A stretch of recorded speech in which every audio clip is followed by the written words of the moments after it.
जय माता दी दोस्तों, स्वागत है आपका हमारे YouTube चैनल पर। आप सभी को शारदीय नवरात्रों की हार्दिक शुभकामनाएं। माता रानी आप सभी की मनोकामनाएं पूर्ण करे। आज से मैं इस वीडियो में आपको दुर्गा सप्तशती के सभी पाठ सुनाऊंगी, साथ ही नवरात्रों में सुने जाने वाली माँ दुर्गा के 9 रूपों की व्रत कथा भी सुनाऊंगी। कहते हैं श्री दुर्गा सप्तशती के पाठ से पहले दुर्गा कवच का पाठ किया जाता है। इस कवच का पाठ करने से देवी भगवती अपने भक्तों पर प्रसन्न होकर उनकी रक्षा करती है। तो आइए करते हैं दुर्गा कवच को प्रारंभ।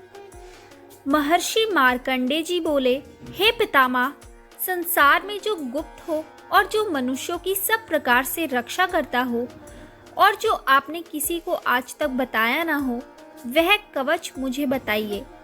श्री ब्रह्मा जी कहने लगे, अत्यंत गुप्त व सब प्राणियों की भलाई करने वाला कवच मुझसे सुनो।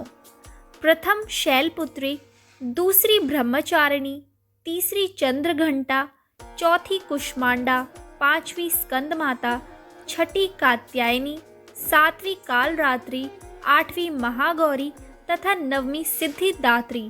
यह देवी की 9 मूर्तियां हैं। यह नव दुर्गा कहलाती हैं। आग में जलता हुआ, रण में शत्रु से घिरा हुआ, विषम संकट में फंसा हुआ मनुष्य यदि दुर्गा के नाम का स्मरण करे तो उसको कभी भी हानि नहीं होती। रण में उसके लिए कुछ भी आपत्ति नहीं और न किसी प्रकार का दुख या डर ही होता है। हे देवी, जिसने श्रद्धा पूर्वक तुम्हारा स्मरण किया है उसकी वृद्धि होती है और जो तुम्हारा चिंतन करते हैं उनकी तुम निसंदेह रक्षा करने वाली हो। चामुंडा प्रेत पर, वाराही भैंस पर, रौद्री हाथी पर, वैष्णवी गरुड़ पर अपना आसन जमाती है। महेश्वरी बैल पर, कौमारी मोर पर और हाथ में कमल लिए हुए विष्णु प्रिया लक्ष्मी जी कमल के आसन पर विराजती है। बैल पर बैठी हुई ईश्वरी देवी ने श्वेत रूप धारण कर रखा है और सब प्रकार के आभूषणों से विभूषित ब्राह्मी देवी हंस पर बैठती है। और इस प्रकार यह सब देवियां सब प्रकार के योगों से युक्त और अनेक प्रकार के रत्न धारण किए हुए हैं। भक्तों की रक्षा के लिए संपूर्ण देवियां रथ में बैठी तथा क्रोध में भरी हुई दिखाई देती है तथा चक्र, गदा शक्ति, हल और मूसल, खेटक और तोमर, परशु तथा पाश, भाला और त्रिशूल एवं उत्तम शारंग आदि शस्त्रों को दैत्य के नाश के लिए और भक्तों की रक्षा करने के लिए और देवताओं के कल्याण के लिए धारण किए हैं। हे महारौद्रे, अत्यंत घोर पराक्रम, महान बल और महान उत्साह वाली देवी, तुमको मैं नमस्कार करता हूँ। हे देवी, तुम्हारा दर्शन दुर्लभ है तथा आप शत्रुओं के भय को बढ़ाने वाली है। हे जगदम्बिके, मेरी रक्षा करो। पूर्व दिशा में इंद्री यानी कि इंद्र शक्ति मेरी रक्षा करे। अग्नि कोण में अग्नि शक्ति, दक्षिणा दिशा में वराही देवी तथा नेत्रक्ष रक्तीय कोण में खड्गधारिणी देवी मेरी रक्षा करे। पश्चिम दिशा में वारुणी, वायु कोण में मृगवाहिनी, उत्तर दिशा में कौमारी और ईशान कोण में शूलधारिणी देवी मेरी रक्षा करे। ब्रह्माणी ऊपर की ओर से मेरी रक्षा करे और वैष्णवी देवी नीचे की ओर से मेरी रक्षा करे। और इसी प्रकार शव पर बैठी चामुंडा देवी 10 दिशाओं में मेरी रक्षा करे। जया देवी आगे, विजया पीछे की ओर, अजिता बाई ओर, अपराजिता दाहिनी ओर और मेरी रक्षा करे। उघोतिनी देवी शिखा की रक्षा करे तथा उमा मेरे मस्तक पर विराजमान होकर मेरी रक्षा करे। इसी प्रकार ललाट की मालाधारी देवी रक्षा करे और यशस्विनी देवी मेरी बोहों का संरक्षण करे। बोहों के मध्य भाग में त्रिनेत्रा, नथुनों के यमघंटा देवी रक्षा करे। नेत्रों के मध्य में शंखिनी देवी और द्वारवासिनी देवी कानों की रक्षा करे। कपोलों की कालिका देवी और कानों के मूल भाग की भगवती शंकरी रक्षा करे। सुगंधा नासिका में और चर्चिका ऊपर के ओठ में, अमृत कला नीचे के ओठ की सरस्वती देवी जीभ की रक्षा करे कौमारी देवी दांतों की और चंडिका कंठ प्रदेश की रक्षा करे। की चित्रघंटा गले की घाटी की और महामाया तालु की रक्षा करे। कामाक्षी देवी ठोडी की और सर्वमंगला मेरी वाणी की रक्षा करे। भद्रकाली गर्दन की और धनुर्धरी पीठ के मेरुदंड की रक्षा करे। कंठ के बाहरी भाग की नीलग्रीवा और कंठ की नीली की नलकुबरी रक्षा करे। दोनों कंधों की खड़ंगिनी और वज्रधारिणी मेरी दोनों बाहों की रक्षा करे। दोनों हाथों की दंडिनी और उंगलियों की रक्षा अंबिका देवी करे। शूलेश्वरी देवी की संपूर्ण ख की कुलेश्वरी देवी मेरी कुक्षी की रक्षा करे। महादेवी दोनों स्तनों की और शोक विनाशिनी देवी मन की रक्षा करे। ललिता देवी हृदय की और शूलधारिणी उदर की रक्षा करे।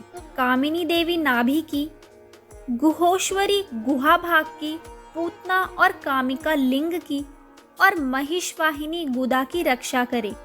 संपूर्ण कामनाओं को पूर्ण करने वाली महाबला देवी दोनों जंघाओं की रक्षा करे। विंध्यवासिनी दोनों घुटनों की और तेजस्वी देवी दोनों पांवों के पुष्ट भाग की रक्षा करे। श्रीधरी पांवों की उंगलियों की, तलवासिनी तुलाओं की, दंष्ट्रा कराली देवी नखों की, उधर्व केशनी केशों की, बागेश्वरी वाणी की रक्षा करे।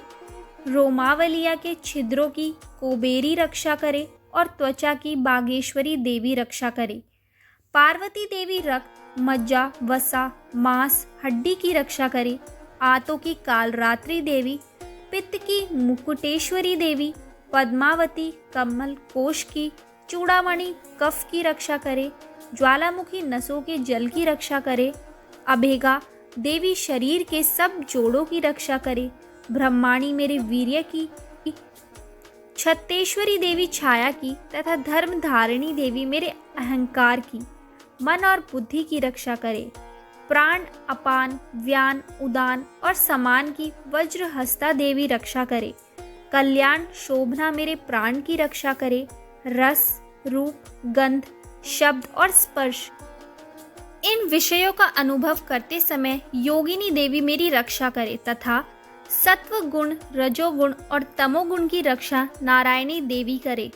आयु की रक्षा वराही देवी करे। वैष्णवी धर्म की तथा चक्रणी देवी मेरे यश, कीर्ति, लक्ष्मी, धन, विद्या की रक्षा करे। इंद्राणी देवी मेरे शरीर की रक्षा करे और हे चंडिके आप मेरे पशुओं की रक्षा करिए। महालक्ष्मी मेरे पुत्रों की रक्षा करे और भैरवी मेरी पत्नी की रक्षा करे। राजा के दरबार में महालक्ष्मी तथा सब ओर व्याप्त रहने वाली विजय देवी चारों ओर से मेरी रक्षा करे। जो स्थान रक्षा से रहित हो और कवच में रह गया हो उसकी पापों का नाश करने वाली जयंती देवी रक्षा करे। अपना शुभ चाहने वाले मनुष्य को बिना कवच के एक पल भी कहीं नहीं जाना चाहिए, क्योंकि कवच रखने वाला मनुष्य जहाँ जहाँ भी जाता है वहाँ वहाँ उसे अवश्य धन लाभ होता है तथा विजय प्राप्त करता है। वह जिस अभिष्ट वस्तु की इच्छा करता है वह उसको इस कवच के प्रभाव से अवश्य मिलती है और वह इसी संसार में महाऐश्वर्य को प्राप्त होता है। कवचधारी मनुष्य निर्भय होता है और वह तीनों लोकों में मान्य होता है। देवी का यह कवच देवताओं के लिए भी दुर्लभ है। जो प्रतिदिन नियम पूर्वक तीनों संध्याओं के समय श्रद्धा के साथ इसका पाठ करता है उसे देव शक्ति प्राप्त होती है। वह तीनों लोकों को जीत सकता है तथा अकाल मृत्यु से रहित होकर 100 वर्षों तक जीवित रहता है। उसकी लूता, चर्म रोग, विस्फोटक आदि समस्त व्याधियां समूल नष्ट हो जाती हैं और स्थावर, जंगम तथा कृत्रिम विष दूर होकर उनका कोई असर नहीं होता है तथा समस्त अभिचारक प्रयोग और इस तरह के जितने यंत्र, मंत्र इत्यादि होते हैं इस कवच के हृदय में धारण करने पर नष्ट हो जाते हैं। इसके अतिरिक्त पृथ्वी पर विचरने वाले भूचर, नभचर, जलचर प्राणी, उपदेश मात्र से सिद्ध होने वाले निम्न कोटि के देवता, अपने जन्म के साथ प्रकट होने वाले देवता, कुल देवता, माला आदि डाकिनी, शाकिनी अंतरिक्ष में विचरने वाली अत्यंत बलवती भयानक डाकनियाँ, ग्रह, भूत, पिशाच, यक्ष, गंधर्व, राक्षस, ब्रह्म राक्षस, बेताल, कुष्मांड और भैरव आदि अनिष्ट कारक देवता भी उस मनुष्य को, जिसने कि अपने हृदय में यह कवच धारण किया हुआ है, देखते ही भाग जाते हैं। इस कवच के धारण करने से मन और तेज बढ़ता है। जो मनुष्य इस कवच का पाठ करके उसके पश्चात सप्तशती चंडी का पाठ करता है, उसका यश जगत में विख्यात होता है। और जब तक वन पर और कानन आदि इस भूमंडल पर हैं, तब तक यहाँ पुत्र, पौत्र आदि संतान परंपरा बनी रहती है।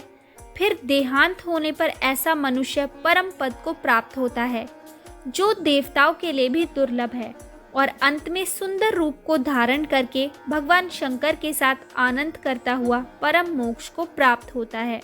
तो यहाँ होता है श्री दुर्गा कवच समाप्त। आने वाली वीडियोस में मैं आपको दुर्गा कवच पाठ के सभी अध्याय सुनाऊंगी। अपडेट रहने के लिए हमारे चैनल को सब्सक्राइब करें और शेयर करना ना भूलें।